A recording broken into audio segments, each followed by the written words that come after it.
Most people think the expensive decisions in life are obvious: buying the wrong house, making a bad investment, choosing the wrong job. But some of the most expensive decisions you will ever make don't feel expensive in the moment. They feel comfortable.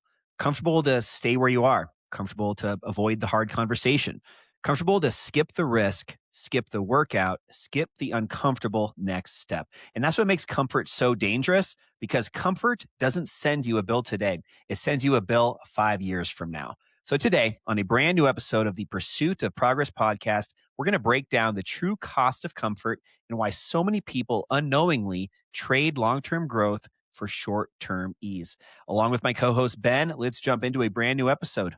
Ben, what's going on? Let's jump into it. This is a conversation that needs to be had. When I think about my own life, there's so many times where I've gotten into my comfort zone and I haven't wanted to get out of it. And it's something that you have to be very aware of. Um, are there areas in your life over the years where you've kind of, acknowledged that or, it's not always what I've realized with the comfort is you don't always realize it right away. But even like your routine or your mindset or how you're living your day to day, it can kind of, routines are important, but you can settle into this kind of just routine and maybe you're not challenging yourself as much as you were. Maybe you're not pushing yourself in certain areas. Yeah, I think maybe a way to look at this, kind of what you're saying, and then maybe this isn't what you're saying, but what comes to mind when I hear you say that is, you can be very intentional. You can have a very structured routine. You can have a Hmm. very great, for example, morning routine or whatever it may be. But like as an example, we go to the gym every morning. Yeah. But, and I'll be the first to say this, and I'm sure you would agree too, there's days where we kind of just are comfortable. We just kind of go through the motions, but don't really push it or give it 100%. And that's true to really a lot of areas of life. Even if you are doing what you need to do, there's even a level past that when it comes to just the effort. And that's kind of what I think of when I think of comfort, is just like the level of effort that's put forth to really, see change and make progress. Yeah, that's why I always look at wake up calls as gifts. And a lot of time, a wake up call can be something that's very traumatic. It's disguised a certain way. A couple of the wake up calls that I've had for myself over the past 10 years, I call these my spiritual awakenings. One was my divorce in 2018. That was a really, really huge wake up call for me, where it gave me the opportunity to really audit myself, my life, my habits, where I was at. Another one was the death of my mom in 2021. And so these wake up calls, I really consider them blessings because a lot of times they only come a couple times in one person's life. And so when they do come, a lot of times they're going to be disguised as pain and they are going to be an experience and you're going to be feeling certain things, but they are also an opportunity to kind of reset sail and really audit and evaluate yourself. Well, let's go ahead and kind of just get started here. I wanted to start off why comfort feels safe. And comfort feels safe, and that's why it's expensive. Comfort rarely looks like a bad decision when you're making it. That's what makes it so sneaky. Saying things like, I'll do it later, avoiding uncertainty, choosing familiar over beneficial. Humans, the way that we're wired, are for immediate ease. Comfort gives temporary relief with zero immediate pain. But there are going to be hidden costs. And I know that you've experienced some of these as well: delayed progress, delayed results, delayed confidence. Comfort is like interest in procrastination. The longer you carry it, the more it costs. When I was an adolescent growing up, junior high years, high school years, there always seemed to be those kids that just carried themselves a certain way and they appeared very confident. And I used to think that confidence was something that you were really born with. Either you were born with it and you had it and it was just kind of natural, or you didn't. And only, in the decades and years that have followed have I realized that confidence it's a skill. It's something that you have to earn every day. It's making the promises to yourself. It's having that desire to be better, to grow, to want to get out of your comfort zone. And that's always been a big talking point to my kids. If your dreams aren't big enough, if your goals aren't big enough to where they actually scare you and intimidate you and, really, like, kinda frighten you, then they're probably not big enough. Yeah. And we're probably not living a big enough life unless some of this stuff that we wanna do is really pretty intimidating. I mean, we might get into this a little bit later on the episode, but I like the idea too of like a zero options mentality, or like Tony Robbins likes to use the phrase burn the boats, meaning that, Yeah. when people get comfortable, you have an out, you have an excuse, you have a reason to not do whatever it is you're trying to achieve. Where if you force yourself into scenarios where you don't have an option and it's this or nothing, you have to move forward. You have to do whatever it is that you're trying to accomplish. I think that's a great strategy for a lot of people. Mhm. If you are somebody that just gets into this comfort zone all the time, a way to kind of force yourself out of it by just creating these environments around you where you don't have an option, whether Yeah. that be, I'm trying to think off the top of my head, just as an example, like maybe you're striving for a new job, but you're still spending all of your time at your current job that you hate, and you don't have the energy and the ability to pursue something else until you just Mhm. one day say, you know what, I'm going to quit this job. I'm going to give this new venture 100% of my time and effort. And then you're out of your comfort zone, and then you're forced with zero other options out there. Mm. Yeah. That's so great. Let's talk too about, I think, this concept of just how every comfortable choice has a receipt Okay. attached to it. I Because like the that. hard part about a lot of the comfort is, the receipt sometimes just doesn't print right away. So examples of this would be, like, for example, skipping workouts. Maybe you have a list of 5 people you're supposed to call every day, and you're skipping those on a regular basis, or you're avoiding certain opportunities, some of those hard conversations. In the moment, it feels pretty harmless, no big deal. Yeah, I slept in this morning, I skipped the workout, but over years, what does that account to? Mhm. Skipping one day a week of workouts, in a year, that's over 50 workouts. Over, a few years, that's hundreds. So just thinking about just the long term effects that you're not going to notice immediately, but they do still have an impact on just your long term goals and your long term success. So, whether that be health, income, relationships. And I think you made a comment a minute ago too about, like, in high school, just people that are born with confidence. I think that confidence oftentimes comes from taking action and stepping out of the comfort zone when you really don't want to. It's like proving to yourself that you're bigger than that. And that's, I think, where a lot of this confidence comes from rather than being born with it. That's right. It's a false conception, thinking that folks are born with confidence, and maybe some people display that better on the outside. But it's not something that you can, I mean, I suppose you can kind of fake it, but even if you're faking it, it doesn't mean that you really have it. Kind of to your point a minute ago, with this thought process that you're talking about, how I like to describe this and the way that I think of it is easy days, hard life, Mm, hard days, easy life.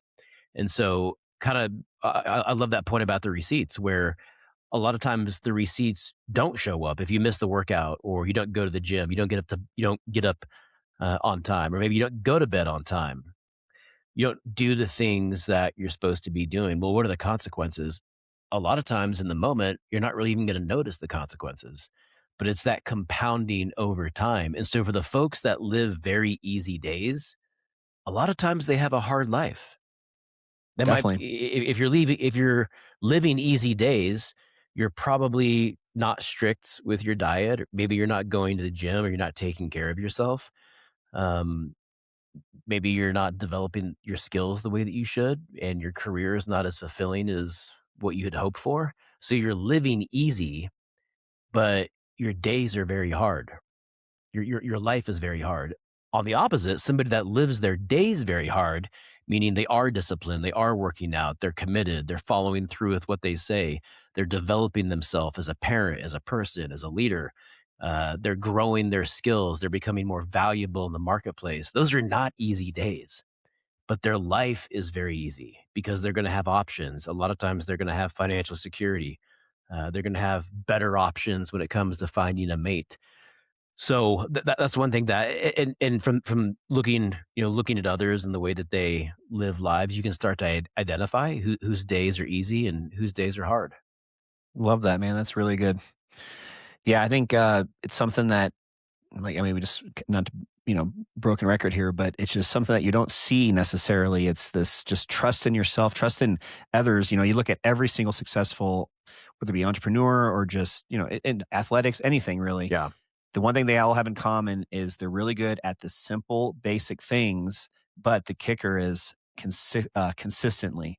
Yeah. Andy Yes. Frisella, one of my favorite entrepreneurs, always talks about just win the day. It doesn't matter. Anything outside of that doesn't matter. Just win today and then win tomorrow, and you're gonna have a few L's in there too. You're not gonna win every single day, but it's just understanding that it's these daily, more finite type actions you're taking that you're not gonna notice change immediately. Maybe not even after a week or a month, but that's what it takes, and that's what every single successful person all has in common is they understand that concept. Yeah, and when you live like that, eventually, kind of to your point, what you're describing, it transforms you into a strong, powerful, resilient person when you Hmm. live your days very hard. And I think one of the reasons that people avoid comfort is that it can be fear in disguise. A lot of what we call comfort is really just fear wearing nicer clothes, not applying for the job, not investing, not posting content, not buying your first property or your first investment property, not having that tough conversation. People will say things like, I'm waiting, I'm thinking, I'm not sure yet, I'm going to wait for better timing. But the reality is that it's often a fear of rejection or a fear of failure or a fear of judgment. Comfort becomes socially acceptable avoidance. Most people aren't stuck because they need more time. They're stuck because comfort has become their hiding place. I start, one of the things that I reflect back on is when I just started posting daily content, when I started sharing my reels, making videos of myself and putting those out there for everyone to see. I had to overcome some fear with that. What are people going to think? They're going to notice that my posting tendencies have changed. They're going to, am I going to turn people off? And am I going to lose connections or friends? And I know that I have because of that. But at the same time, it's like I want to grow my influence. I want to grow my skills as someone on social media, on different platforms, YouTube, Facebook, Instagram. And I want to be able to feel like I'm building towards something. And it is very uncomfortable initially, but then once you overcome that fear, all of a sudden you realize, this isn't that big of a deal. And now I'm posting content like 8, 9, 10 times a day, which is crazy to say because 6 months ago I was posting like, 8 or 9 times a month. You're a hustler, baby. Let's just kind of talk about a couple other things before we wrap this one up. Just I'd like to connect this to real estate a little bit since I know a lot of our audience is whether it be in real estate as far as in the industry or maybe they're aspiring homeowners. For that one specifically, anybody that's an aspiring home buyer, comfortable also can apply to this. Comfortable waiting can cost buyers. We see this in real estate all the time where buyers, are choosing comfort now and paying for it later. Right now, especially with the way that the economy is, affordability, interest rates are a bit higher. A lot of people are on the sidelines, waiting because rates are uncomfortable, waiting because this uncertainty in the economy is uncomfortable, waiting because this decision just maybe feels overwhelming to them. Hmm. But the longer they wait and just stay on the sidelines and are just comfortable, they're going to see that these prices are going up, rents increasing, they're delaying building up equity, they're losing out on opportunities. Yeah. It's not really fear mongering. It's just straight up just math. It's honestly here. It's just reality. It's time out of the market has a cost associated with it. So even just being a comfortable decision, sometimes that's important to do. Everybody has their own scenario, and when it makes the most sense to buy a home, that's obviously a very personal type decision. But the comfortable decision is often to wait, and that's oftentimes also when that wealth building decision is, to move before you really feel comfortable, and that's what it takes. Oftentimes, is to step out of that comfort zone. Yeah, I just love that comment that you made earlier about collecting receipts when it comes to comfort and making those tough decisions, buying that first investment property, buying that first home. You know who gets to collect the receipt or the benefit of that? The old you or the future you. And the things that you do in the present, the future you is going to thank you. And if you're in a good spot right now, maybe you've made some of those decisions in the past. The younger you is the person to thank. And by delaying some of those important things when it comes to real estate, you had mentioned investing, saving. Again, you're probably not going to notice it tomorrow or the next day, but you know who is going to notice it? The version of you 10 years from now, or the version of you who is wanting to send their kids to college, and you either have an additional $500,000 in equity in your home or you don't, or you've done that retirement planning or you haven't. Yeah. Very, very important. So, well, yeah, let's move on to part 5 here. Growth and comfort cannot occupy the same space. This is one of the hardest truths to accept. Growth and comfort do not live in the same room. Isn't that true? Yeah, And absolutely. I want to be around people that are growing, people that have goals. I always, when I get frustrated with myself, just kind of like looking back over the last 10 or 15 years, it's usually at times when I feel like I'm not growing. I feel complacent. I get too comfortable. So growth and comfort cannot be in the same room. Every breakthrough starts with discomfort, awkwardness, uncertainty. New routines feel hard. New standards feel unnatural. But discomfort is proof of expansion. Comfort equals sameness. Discomfort equals growth. If it feels uncomfortable, that usually means something is changing. And just think about some of the new habits that you've taken up over the last 20 years. Maybe you're someone that just started working out, or maybe you're running and you're doing this new athletic activity. And this is one of the reasons I say it's so difficult for people who are out of shape to get into shape. It's not that it's impossible, it's that it's so uncomfortable and it's so difficult just to develop that new habit. And a lot of people make the mistake, they get way too aggressive too fast, and it's very, very difficult. A friend of mine, she's probably 40 or 50 pounds overweight, and she wants to, get more active, start running, really build exercise into her health routine. But she got a little bit too aggressive where she just started wanting to do like a mile or 2 miles a day.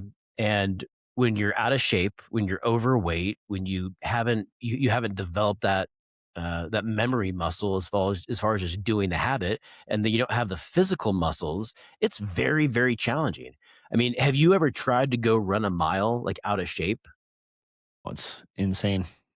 I, And uh, I'm speaking from personal experience on I that note. Yeah, I mean, we've all been there. The analogy that I use for myself is I did a half marathon probably like 15 years ago, and I didn't train for it at all. I just showed up on a Sunday morning and went and ran the half marathon, and it was absolutely brutal for me. At the end of the race, this is how bad I did. At the end of the race, there was this kid who was probably like 7 years old who like sprinted past me, and I was like, okay, that's a first. Like a 7-year-old just beat me in a half marathon. That tells you how slow I was going. And then right before I crossed the finish line, I kid you not, a guy with one leg passed me. Well, I bet you didn't have any cramps in that leg, so he was and, probably and so just my analogy is it was a really miserable experience because I hadn't trained at all. And so that's why um, it's so important to kind of build those new routines. But even if you start small and you build out the routines, you're still growing, you're still making progress. And kind of to your point, you want to be able to stack that progress day after day after day. Just try and win the day. You're not going Mhm. to win every day in the week, but go win 5 days out of the week and do that for a period of a year and then see where you're at.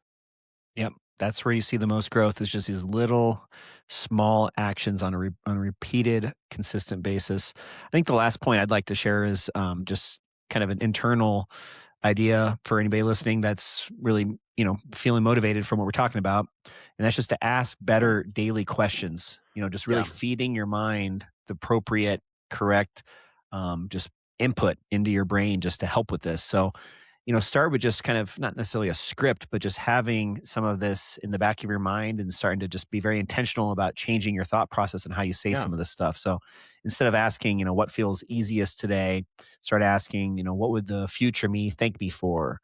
Um, Kind of like a daily filter you can do with this is, what again, just very introspective, looking at yourself here, look at yourself in the mirror. What actions am I avoiding today? What Hmm. conversations need to happen? What would maybe, really create growth and do whatever it is that you're avoiding on those, Brian Tracy is an author that wrote a book, Eat That Frog. And that's the whole premise of his book is start with the toughest things first, whatever Yeah. you're really avoiding and you feel probably the most comfortable in, do that first. Push yourself, get that out of the way early in the morning when you have the most energy and the most level of highest level of motivation. Really build up that tolerance for the discomfort because those small, reps that you're doing over a long, consistent period of time is what you're going to really need in order to see growth. And you know what happens when you eat the frog first thing in the morning? It exhilarates you. It's exhilarating to go get to, to say, I went and did this, even though I didn't want to go do it. I mean, I'll face it. A lot of my runs, I don't necessarily want to go do. But Well, I'm then when I sure. get back from the run, I'm like, you know what? That is just so empowering. Same with going to the gym. There are a lot of mornings where I'm not really wanting to get up early and go to the gym, but every single time at 7 a.m., I'm like, you know what? I'm so glad that I did that this morning. Well, for sure, man. I can even just notice a difference on my weekdays versus my weekends. You normally would think weekends you're in a little bit better of a mood since you're not maybe working, depending on what kind of job people have out there. But for me, since I don't go to the gym with you on the weekends, I just have a mental shift where I'm just not even in the same headspace oftentimes just because I don't have that, that eat that frog. I didn't do that Yeah. task first thing in the morning. Yeah, it's a great way to start your day and very empowering. Well, let's go ahead and wrap this up. Comfort is not free. It just changes you later in your income, in your health, in your missed opportunities, in your regret. So this week, I want you to ask yourself, where in my life have I gotten too comfortable? My career? Is it my relationships with my kids? Because that answer usually points directly at where your next breakthrough lives. We'll see you guys next week on the Pursuit of Progress podcast. I'm Ben Adams for Adam Lang. We'll see you guys next week. Catch you guys next time.